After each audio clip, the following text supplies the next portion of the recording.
Hello and welcome to the Trail and Adventure Motorbike Podcast with me, Clive Barber, and my good mate, Noel Tom. For the days when you can't ride your bike, there's always the Trail and Adventure Motorbike Podcast. All right, guys, we're back, and this is a very exciting episode. This one has been 2 years in the making. I've been chatting with today's guest for a couple of years now, and we finally made it happen. And it's an absolute cracker. But before we get into it, I'd really like everybody that listens to jump on our 2025 Trail and Adventure Motorbike Awards. At this stage, we're just looking for nominations, and you can find the form to fill in on our website. Thanks very much to Alex for sorting out the website. If you go to www.tampodcast.com and then click on TAMP Podcast Award Nominations 2025. There's just 14 questions in there. Should only take you a couple of minutes. It's a bit of fun, and it helps highlight some amazing people and products. Today's guest, I've been watching his stuff for many, many years. He's probably one of the best, one of the leading motorcycle content creators in the world. It's only bloody Ari Henning. Amazing. Let's get on with it. I've just left my girlfriend chuckling in the other room because I was watching Babies on Bikes yesterday, and she just got home, and I said, you've got to see this, I just wanted her to see the introduction with the advert, because I thought the advert that you put in, the fake advert that you put in at the beginning, was so good. Fake advert with our real children, as it turns out.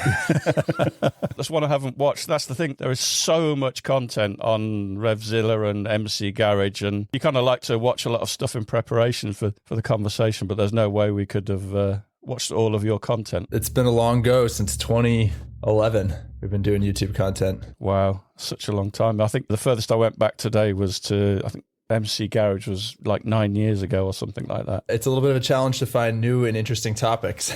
You don't age on camera, so it's only by looking at the actual YouTube description that you can gauge how old these films are. It's funny, when I go back and look at those, I'm like, oh, he was so young then. Usually the hairline gives it away, but not for all of us. For me, it's the scar from a trip to Mexico that is a pretty clear delineation of age. That was our first filming trip with Motor Trend Discovery Channel, and we made it down to La Paz, and the final scene was supposed to be a fireworks celebration, and a 4-inch mortar exploded in the tube and hit me. It's pretty remarkable. I mean, Zach had to pull a burning t-shirt off of me. It split my jaw open. It broke my jaw here and here. And I looked like a fire victim for a long time. So I've actually made a pretty remarkable recovery. I'm really fortunate. That sounds terrifying. It wasn't the motorcycle that sent me to the hospital. It was the firework, but go figure. You normally say, I edit the shit out of this thing. That's a cuss word, and Americans don't swear. We know that. Oh, yeah. I swear like a sailor. I'm from New England. Do you do a video aspect as well? Well, I'm just starting to do some video now. A friend of ours has insisted that we should do videos just to grow the podcast a bit, really. I'm not convinced yet. I like the purity of radio and audio. What's your opinion on that, Ari? I agree. I listen to podcasts. I would never imagine watching a podcast. Obviously, I'm part of those for High Side, Low Side, and I know that the YouTube videos get pretty good views, but it's just not how I want to consume media at all. We've got a few TV shows here now that present themselves on the BBC, on Channel 4, but mainstream television that presents itself as a podcast. People are sat there on sofas, with a big microphone. It's kind of become a look, hasn't it? And it's kind of become a thing. Which is interesting, because that was 15, 20 years ago. That was just a talk show. Yeah. It's strange how it's evolved. Maybe there's some cachet to calling it a podcast, I suppose. I've put 3 or 4 up there. We were lucky enough to talk to a couple of Dakar factory riders a few weeks ago, so I've put those up there. Not advertised it at all, just to see what happened. Numbers are really, really low. But I guess we probably need to push it a little bit more to see. But yeah, you got to promote it, got to let people know it's out there. I'm just not convinced it's something that I want to do or have the time to do, because I've got a full-time job and a family. And those are important considerations. I've met plenty of people who start on YouTube and they're like, oh, I'm going to produce a video a week. And I'm like, no, you're not.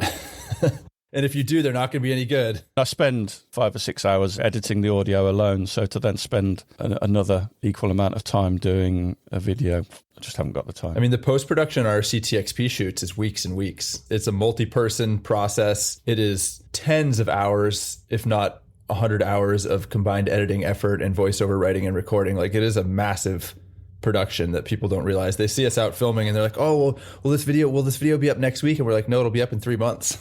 It takes a long time to get it polished. You're out there quite often with a crew, presumably. You talk openly about having a follow truck and things like that. Yeah, we have a small crew. So Spencer Robert has been our director and producer for over 10 years now, since 2014. So he's always with us. And then we have a freelance camera operator, Andrew Garrity, who's fantastic. And then it's Zach and myself. And if it's foreign, then perhaps we've got a fixer or someone on the ground, but we try and keep it really light and nimble. The four of us have worked together for a long time and slept under bridges together and dealt with snowstorms together. So we just kind of, you hire a random freelancer to go do a CTXP shoot and they want to abandon ship.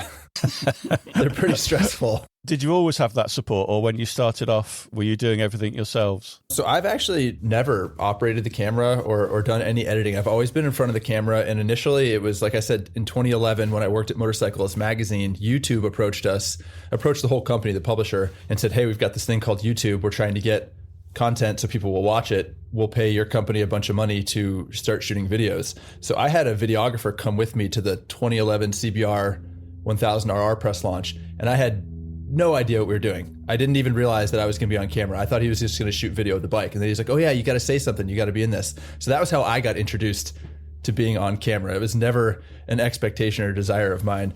And then it kind of grew from there. And the team has been refined. Zach and I have been friends since we were little kids, and I brought him on board at Motorcyclist.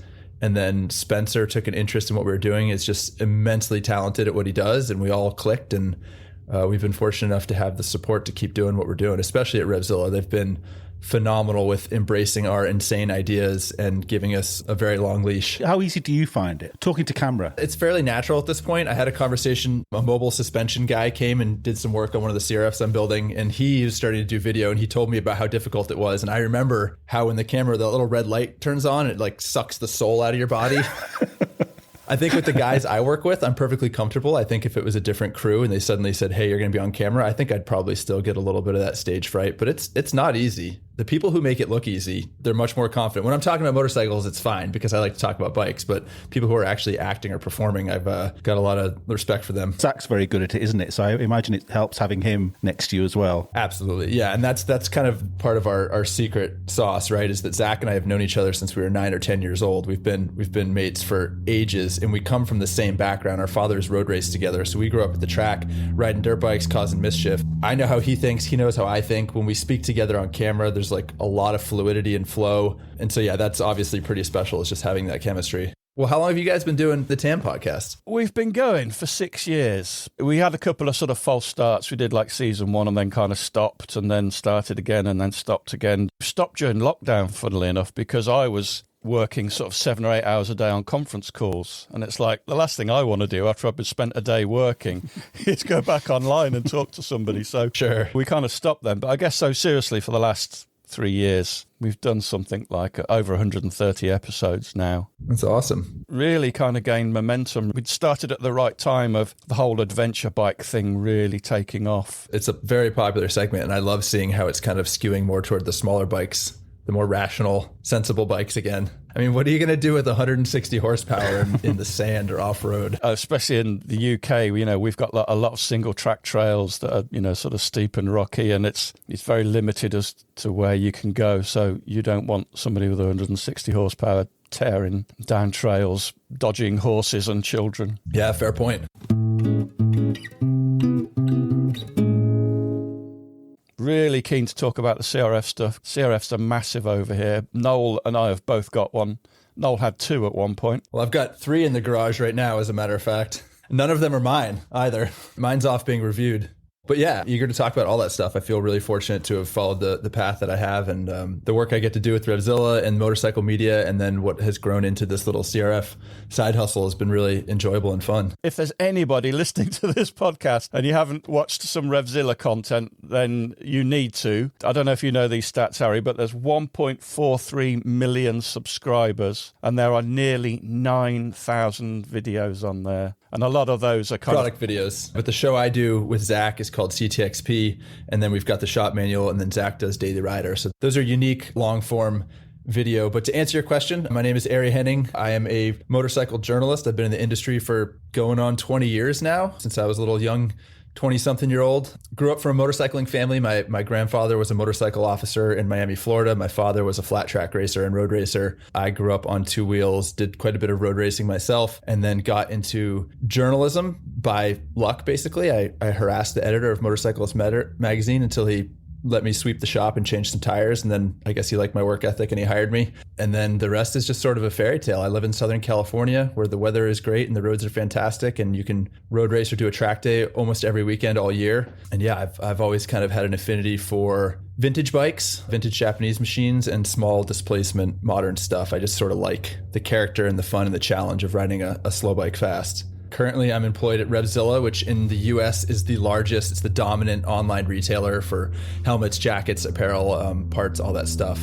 And then the company has invested heavily in a content arm, strictly to get people excited about riding and to keep people entertained. You know, we don't force ads down your throat. We don't force products down your throat. It's a really long game approach that they've used, and I respect them immensely for it. How did that whole thing come up with Revzilla? We were working at Motorcyclist magazine, Zach, Spencer, and myself, and we weren't quite happy with it because they did not want to invest more in video. This was back in about 2017, and we were really convinced that YouTube was where we should be putting our efforts. So we opted to leave, and we went and worked for Motor Trend and Discovery Channel and did a 4 television motorcycle show, which was a lot of fun. It was a great experience. We worked with a professional production crew. We traveled all over the world. But TV is fickle. You get your contract for a certain number of episodes, and then you don't know if you're going to get renewed. And unfortunately, after the second season, we did not get renewed. And that same day, we were supposed to promote our show at a local motorcycle event in collaboration with Revzilla.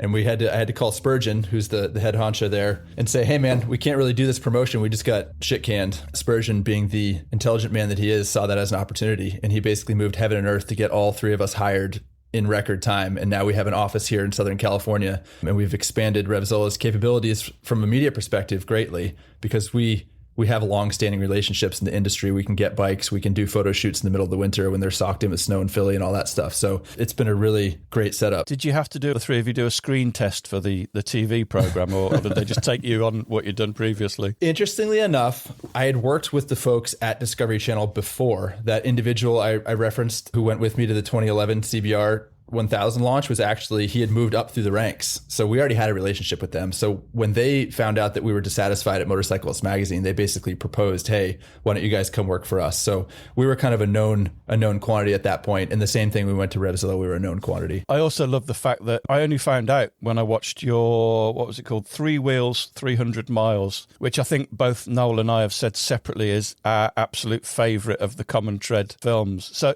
you and Zach were track rats, I think you describe yourselves as getting dropped off at the circuits while your dad's raced and you were on your dirt bikes dicking around having a whale of a time. Yeah, I mean, it was the 90s, you know, parenting was very different back then, and our dads were both ragamuffin hippies who were preoccupied with keeping their vintage bikes running. Zach and I were free reign, man. It was beautiful chaos, and it was such a fantastic way to spend my childhood. The best way to grow up, I can imagine. It's a really sweet film, isn't it? Because it almost looks as if watching the film, it turns out way better than you think it's going to turn out. Yeah, and I mean, getting to ride that sidecar with Zach was really special. We'd been talking about that forever, and getting to go to Vermont where he grew up and spend time with his father, who was a good friend of mine growing up. Yeah, it was really special. And we've got a video that's coming out this spring where we do something similar with one of my father's bikes. We race it at the Barber Vintage Festival here in the US, and it's quite an adventure. I found that film quite emotional as well. It's all about sons and fathers, right? And I've got 3 sons. I've got a father. Yeah, it really did absolutely touch some nerves. It was quite a special film. Yeah, it's my favorite episode to date. If you meet someone on a plane and they have no idea who you are, and you swap email addresses and you say, look, I'll send you something later on, what would be your sort of go-to film that you would send to somebody as a favorite of yours? It would either be the Honda Trails to the Top of Alaska or the Dumb and Dumber recreation. I did not like that film. You can't say that. It's Ari Henning. Noel's a jerk. It wasn't that I didn't like it. I just knew it was going to be so torturous and so painful. And then it was so torturous and so painful. I think I got brain damage from that episode because the exhaust like wafted up my back and just like swirled around my face. But we it was such a horrible idea.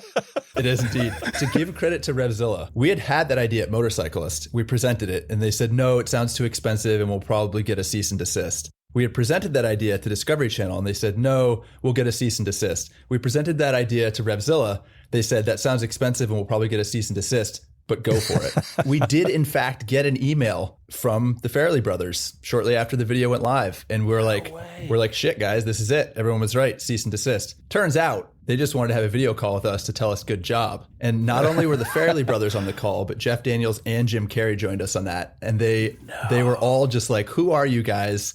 How did you pull that off? That was so amazing. And what a freaking feather in our caps. That's what we had hoped. We knew that if they saw it, they would recognize that it was just the ultimate tribute and in no way trying to rip them off. And thankfully, they were aligned with our vision. That's good people, isn't it? That's an absolutely spot on reaction because that could have gone either way, couldn't it, really? Yeah, they could have very easily sent us a nasty letter from a lawyer and we would have had to pull it off YouTube. And I think it's got millions and millions of views at this point. Oh, I need to revisit it maybe. After that, I built, I think 2, if not 3 of those bikes for collectors here in the US who reached out and they were just like, I have to have one. And I was like, okay, we did it once, we can do it again. So that was a lot of fun. That's hilarious. You and Zach, though, I heard a story, you actually lost contact for a while before the sort of the age of Facebook and Instagram. And there's a lovely story about how you got back in touch with each other, got back in touch and started working together as well. We were friends at the racetrack. We only ever saw each other at the racetracks in New England and Nova Scotia. And then my father was very badly injured in 1999. And stopped racing, was unable to race after that. So I lost contact with Zach. And then independently, we moved across the country to California and started road racing on our own and bumped into each other at Sears Point, which is a track just north of San Francisco. The paths divided, went their own ways for a number of years and then reconnected. And then when I was at Motorcyclist magazine, I lobbied hard to get him hired just because I knew what a talented rider and writer he was. And yeah, that was in 2012. So we've been working together for a long time. So was Zach coincidentally doing similar work to you then, writing for motorcycle magazines? Or no, he wasn't. He was working kind of a corporate job in San Francisco and road racing when he had time for it. As I understand it, as I recall, that he had wanted to do. Journalism was something he went to school for, so he was very prepared to take the job. How old were you when you first got on a motorcycle? Probably 5 or 6 on like a little Z50, little monkey. And I was going to ask how you'd become so sort of mechanically proficient, but it's probably fairly obvious, isn't it? Well, I'm terrible with people, but I'm pretty good with machines. And you should see me try and operate a computer when I get locked out of my email or something. I can't do software to save my life. And to be fair, the bikes I work on are pretty simple. So maybe that helps. I'm not working on anything particularly complicated. But I mean, I've got a wall of shop manuals behind me. That's why we call the show what it is, because that's how I learned, was reading manuals and asking advice from people that know better and being willing to try again, being willing to sort of take a breath and go back at it. And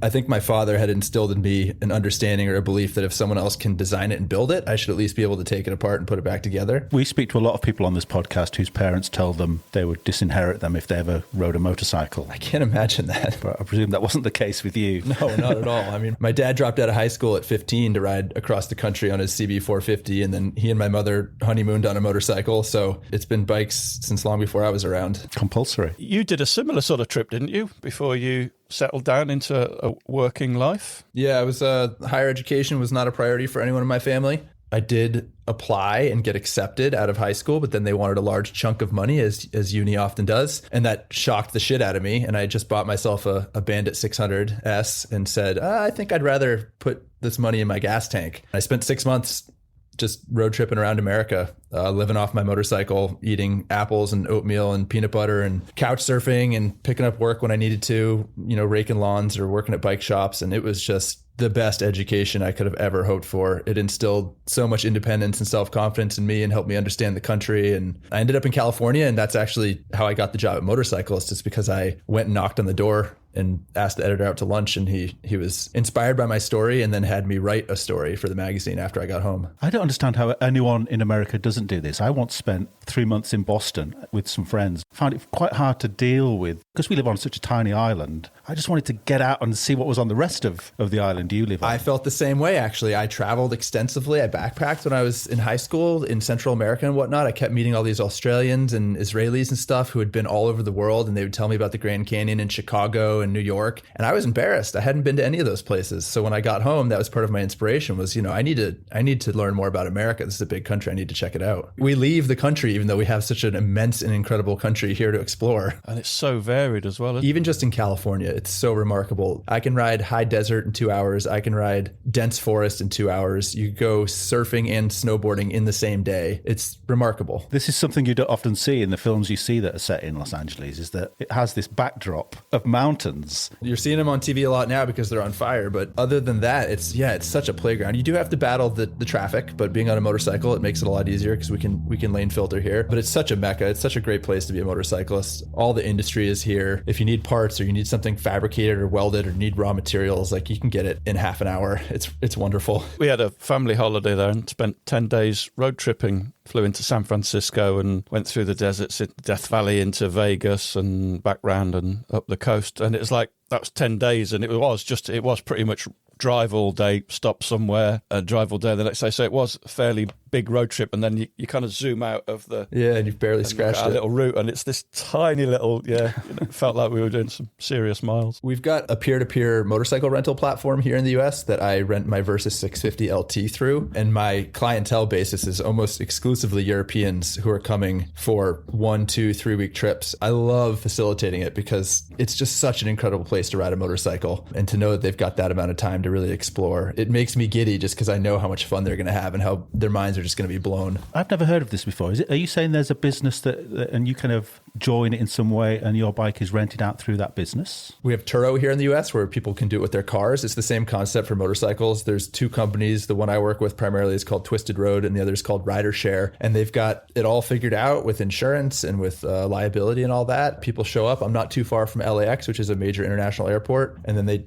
take my bike and they go off and put a couple thousand miles on it over the course of a couple weeks and send me pictures along the way, and it makes me smile. Wow. What else have you got in the garage then? Do you actually keep any of the bikes that you use for the various films you do? Yeah, that's a good question. We built one when we were with Discovery Channel that we called the R-Shi. It was a YZF R3 Yamaha that we put a Banshee 350 engine in. We were trying to recreate the RZ, and that was a pretty rad bike that they sold to me, and I did some work on and then sold. A big 2-stroke. Yeah, it's a twin-cylinder 2-stroke that'll make about 70 horsepower without much effort compared to whatever 30 horsepower the stock 4-stroke makes. And plus it sounds wicked and looks cool and smells delicious. So kept that one. And then we kept Dave the Gixxer, which is from an episode we did a couple years ago. There's a 2005 GSX-R 1000. He went up against a Panigale V4S and kicked its ass, which was very surprising. So we kept him around because he's a stud. And then other than that, we usually try and parlay it into the next purchase. We sell things off and use the money to buy the next contraption. There should be some of those bikes should be in museums, shouldn't they, really? Well, the bike from the last CTXB episode is in a museum currently. That episode will be out this spring. And then other bikes are on display at various Revzilla stores here in the US. So the Dumb and Dumber bike is in our Denver store. The CT90 is at Revzilla in Philadelphia at the headquarters. That's the one I rode to the top of Alaska. And then the 69 DT1 and the 73 XL350 are at a store here in Southern California. Noel, did you watch the Alaska film? Yeah, of course. They got up to the very north.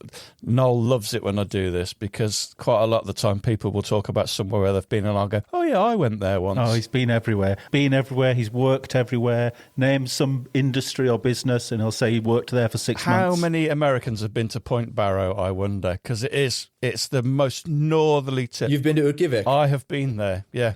I went there on my honeymoon. Did you? Yeah. And you're still married. Yeah.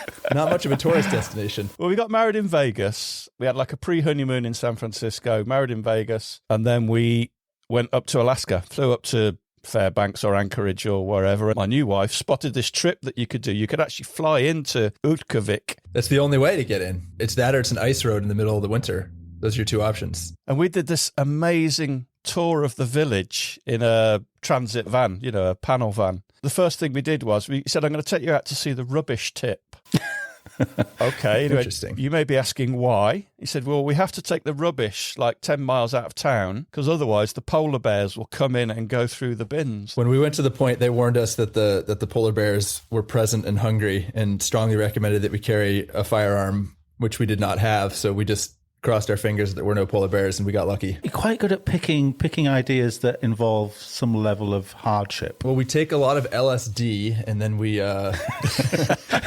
no, that seems to be the explanation that resonates with people though. No, it's a lot of Spencer and Zach, man. They think really far outside the box, and I feel like I'm the one that's like I'm the tether that holds the balloon down to earth that says, I don't know guys, I don't know if we can actually make that happen, but it's definitely a group effort. Do you sit around a table and try and come up with ideas, or is it just stuff that occurs to people out of the blue? Every Wednesday from noon to 2. Oh, really? Is that true? Oh, yeah. Standing meeting to discuss episodes. And then, as we're ramping up for production, we'll have additional meetings in preparation. And after, in post-production, we'll have additional meetings. But yeah, we have a standing weekly meeting where we just discuss ideas and try and brainstorm what we're going to do next. Oh, man, this is just a dream job, isn't it? It really is. I'm sure it looks that way from the outside. No, it really does. Leave us with that. I feel incredibly fortunate. I am getting a little bit older. Sleeping under bridges and carrying motorcycles across roads and all that stuff is getting a little bit harder on the body, but it's still, I feel so fortunate. The trash truck rumbles down the alley, or I see someone doing some other job that I would be willing to do because I don't mind working, but I'm just so grateful that this is, even on a boring day when all I'm doing is sitting and typing, I'm typing about motorcycles, which I am passionate about. So I do feel very fortunate to get to do what I do. I don't know if it's fair to even ask you this question, but your trips always come over as being very authentic. It does look like, you're not doing a Bear Grylls and sneaking off, or a Top Gear and sneaking off to the hotel. It's all real. Yeah, we've had a lot of people. I'm trying to think of some recently where they claimed that we fabricated something and we don't. And there's so much more backstory to every episode that doesn't make the cut. I've been talking about writing a book with the guys about the things that have happened that we've had to do, sleeping in rental cars or having bikes break or getting in accidents that didn't make the cut, like all sorts of goofy stuff that just, there's a lot more material that doesn't make an episode. I wanted to ask you about the Can-Am jump. Did you get that on the first take? Yeah. That jump? That was it. We did not look on the other side or anything. I bet I wasn't the only one looking for the tracks to see if you'd done it before and it all looked pristine. No, full run. Yeah. And I don't think, and for that particular scene, I forgot to turn the traction control off. And I don't think that made the cut, and it was really struggling to accelerate. This was you jumping a dune. This is me jumping up the face of a sand dune on a Can-Am Riker, which is a three-wheeled contraption, and catching a fair amount of air, an amount of air that if I was on a dirt bike, I would have been like, okay, that was pretty cool. I really like those things. I've never ridden one. Your opinion will probably change once you ride it. It's just like, oh man, that thing's going to be so cool. And you ride it to the cafe once and you're like, okay, I'm good. Thanks. My theory with trikes is that you've got all the inconvenience of a motorcycle with all of the inconvenience of a car. Absolutely. Put me in a Miata at that point and I'll be grinning. But it was fascinating watching the suspension on the Yamaha and how that coped. Yeah, it really is, isn't it? It's so visually intriguing. It's such a cool bike. Yeah. That's something we've learned over the years is that we have all these motorcycles that are specialized and supposed to do this one thing really well, and they'll all do whatever you want them to do. You just might have to slow down or approach it differently. And especially when it comes to adventure, people are like, oh, I need to get a GS. I need to buy all this expensive luggage. I need this expensive gear. And we'll go to the top of Alaska on a 50-year-old Honda that makes 3.5 horsepower. Whatever bike you're on is an adventure bike if you want it to be. We have a chat group like that, and some of the guys in there are constantly talking about what bike they need next to do a certain trip. And it'll go on for days and days, and at the end, we'll just go, so taking your CRF then? Yeah, I've got a woman I used to road race with who had a FC07 that she pressed into service as an adventure bike and ended up riding it all the way to Colombia into all 48 states, lower 48. She put like 70,000 miles on the thing. And then I've got another friend who's a cyclist. I do a bit of bike packing myself, and I've got a very specialized bicycle and specialized luggage. And she did it on a beach cruiser with a backpack. She went all the way down the Pacific coast from San Francisco to Los Angeles, just like on the most inappropriate, inefficient, heavy clunker bicycle. But like whatever you've got will work. It'll be fine. And it might even be better. You might even have a greater adventure and better stories to tell than if you had all the best stuff. You are a big fan of small bikes anyway, aren't you? You've raced smaller 300 CBR 300s. Yeah, I've got an RM85 Mini Moto, CRF50 Mini Moto. The biggest bike I own is my Versa 650, and that's twice the displacement of anything else I have. What is your track racing history then? You obviously raced the CBR 300s and won a couple of championships with those. Have you raced any of the bigger bikes at all? The biggest bike I've raced is an R7. I did a project with Yoshimura for Moto America 2 years ago where we developed one of those motorcycles and raced it at Laguna Seca, which was a lot of fun. But I've never actually taken a green flag on anything especially fast. I've ridden plenty of insanely fast bikes, Super Legeras, H2. I mean, all the 1,000cc bikes I've had around the racetrack, and I enjoy it. I love horsepower. It's a lot of fun, but I just really relish the satisfaction, the challenge of just squeezing those miles per hour out of corners, just carrying corner speed and trail braking and just being so committed, because you can recover, you can make up for so much with horsepower. But when you've only got 35, you really need to just extract it all the time, and it's really fun. You're doing a lot of work now with the CRF 300. You're developing various pieces of kit to improve the performance on CRF300L.bigbore.com. Pretty straightforward name for a website. Yeah. How did that come about? It came about from my road racing, which we were just discussing, where I raced the CBR 250 when it came out in 2011. And then when it evolved to the 300 in 2015, I swapped the crank on my 250 to make it a 300. And then the classes allowed for some engine mods that were not available, so I started pursuing them on my own. Camshaft options, piston options, and settled on a piston kit that worked really well. That sort of just sat on the back burner. The 300, the CBR 300 got blown out of the water by the RC 390 and the R3 and the Ninja 400, so no one was racing them anymore. But then here in the US, the Groms are hugely popular, and guys were taking CBR 250 and 300 engines and putting them in Groms. And so people started coming out of the woodwork asking me for parts and engine builds. And there was a blip in the timeline of that interest. And then that faded out. And then the CRF became popular. And someone must have seen an Instagram post or something I had done about the CBR and knew enough about the engine to know that there was a crossover and asked me for advice or whatever. And there's just such an upswell of interest in that bike that I started producing the pistons in much larger quantities and selling big bore kits and providing camshafts and doing engine builds and bike builds. So it's turned into a lot of what I do with my spare time now. I used to do restorations, vintage bike restorations for people that would take me a couple months. And now I crank through CRF builds. Like I said, I've got 3. One just got delivered yesterday. It's a rally. And then I've got 2 Ls. One's on the bench with the engine apart and the other's complete. I've been riding it for break-in miles. This one bike is going to a guy in Rhode Island.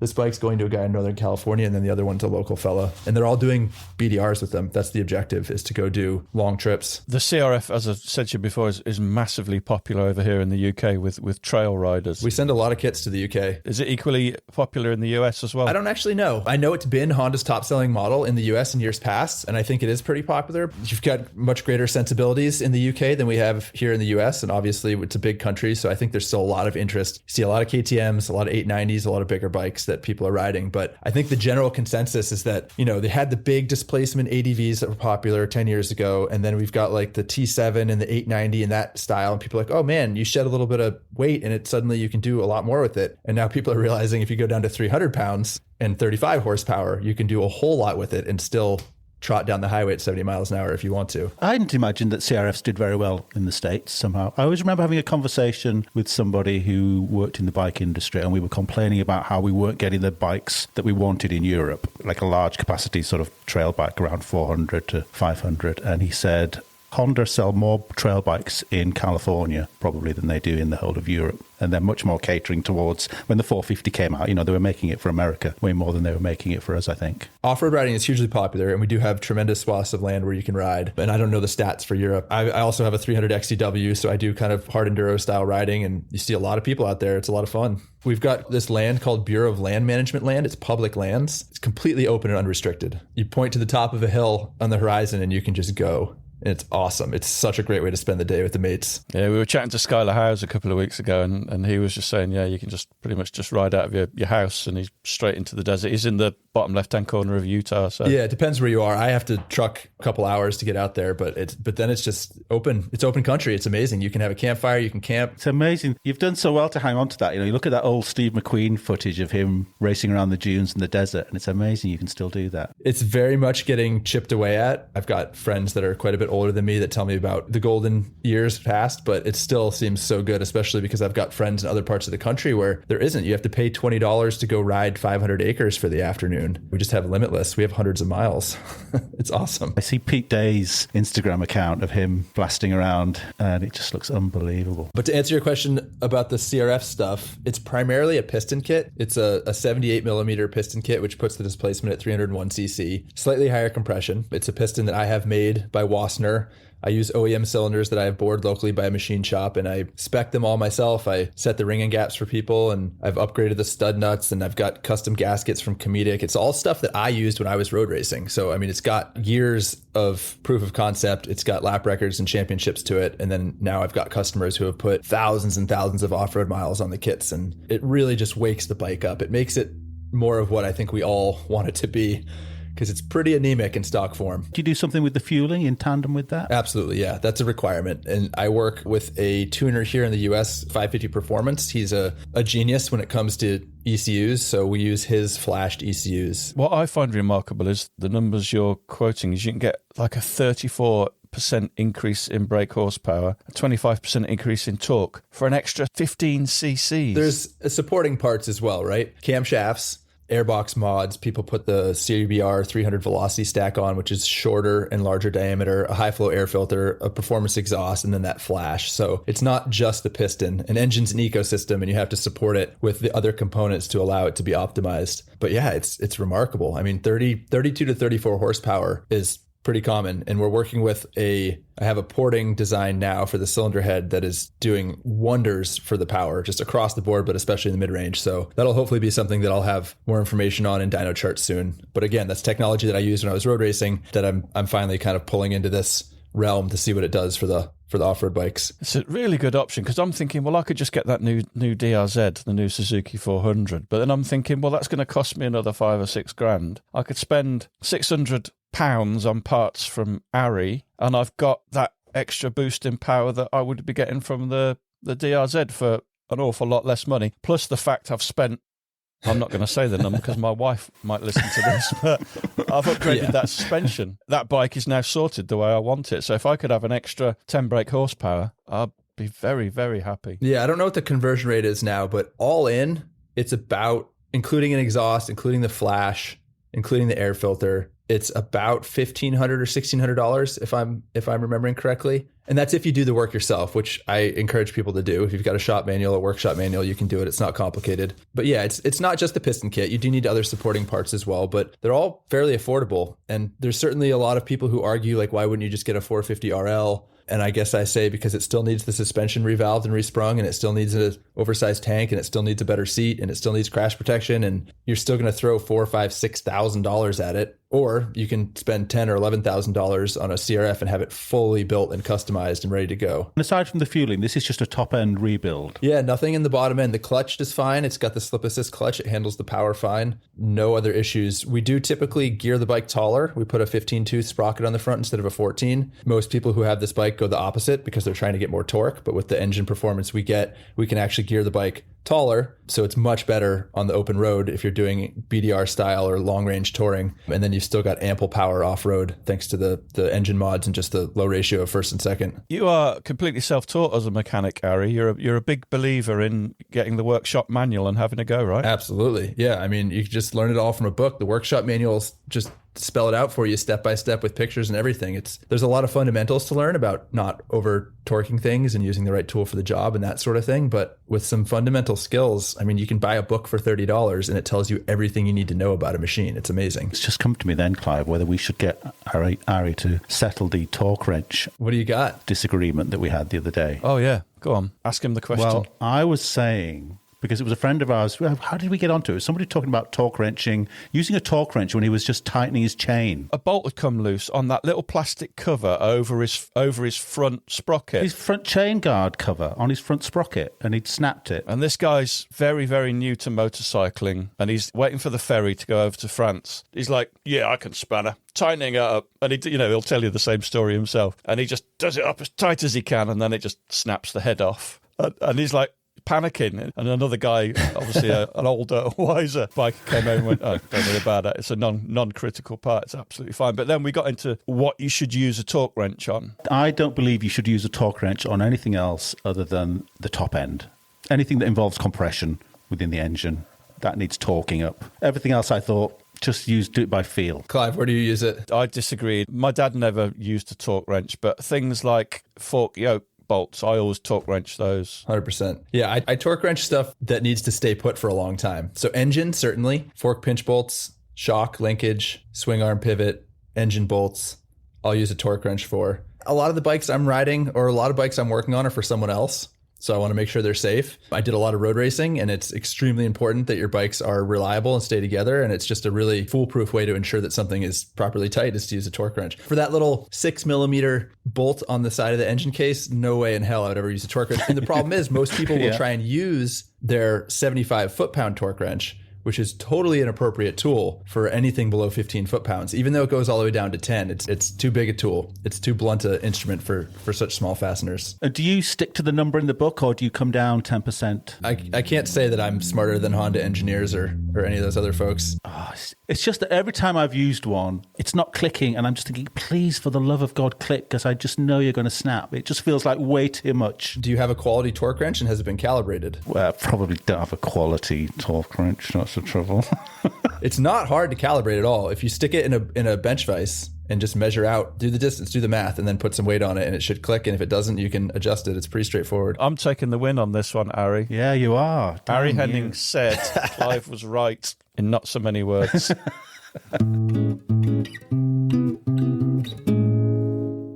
I don't know if you still got it, Ari, but you had a Honda CR250M at some point, the Elsinore. Yeah. Like I said, I used to do restorations for folks before I started getting busy with the CRFs. It's a lot of fun because people would bring me bikes that I wouldn't really know much about. I did a 69 H1 for a fellow. I mean, that's an iconic motorcycle, and I knew about it. I knew what it was, but when you start researching it to find spare parts and you end up talking to people, learn about it, like I was like, man, this is a really historic motorcycle that I actually ended up writing an article about, which was a lot of fun. I did the same thing with the Elsinore. I did a retrospective review because, I mean, that bike was the first true motocrosser. Yeah, I got to speak. I got Gary Jones. I got his phone number. He won the first AMA championship. I got to talk to him about it. Got some cool backstory. So it's fun because obviously I love motorcycles. I love wrenching.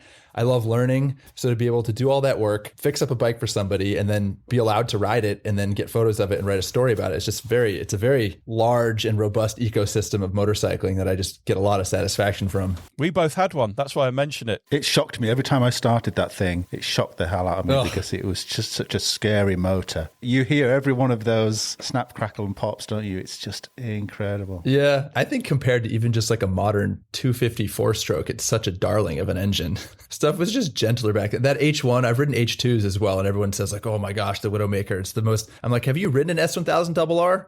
Holy shit. It will dislocate your shoulders. It is so warps time and space. And like an H2 is like unruly and loud, but like it's not really fast. Not compared to a 200 horsepower superbike. The scariest bike I've ever ridden was when I was 12, and I went up from like a Honda CB125 converted schoolboy scrambler to a proper two-stroke 1975 Kawasaki motocross bike, you know, with like 4 inches of suspension on the back. There was a power band, but it was like off or on. And I just remember the first time I rode that for some time afterwards. Absolutely fucking terrifying, but yeah, it's pretty totally thrilling. Addictive. I love motorbikes. It's a great community too. I mean, you meet people and you've instantly got something in common. The majority of my closest friends, I mean, the vast majority have all been met through motorcycling, and the experiences I've had, all of my top life experiences have been, I shouldn't say all of, I did get married and I did have children born. So most of my life experiences have been with motorcycling. It's just such a, I mean, I often wonder, I'm like, do people who play football or cricket, or do other people get, is it the same for them? I don't really know, because I've just invested all my time and effort into motorcycles and I love it. Just one more thing to mention that we haven't really talked about yet is you have created an absolute library of instructional videos from your time at Motorcyclist Magazine, the MC Garage stuff, and also at Revzilla.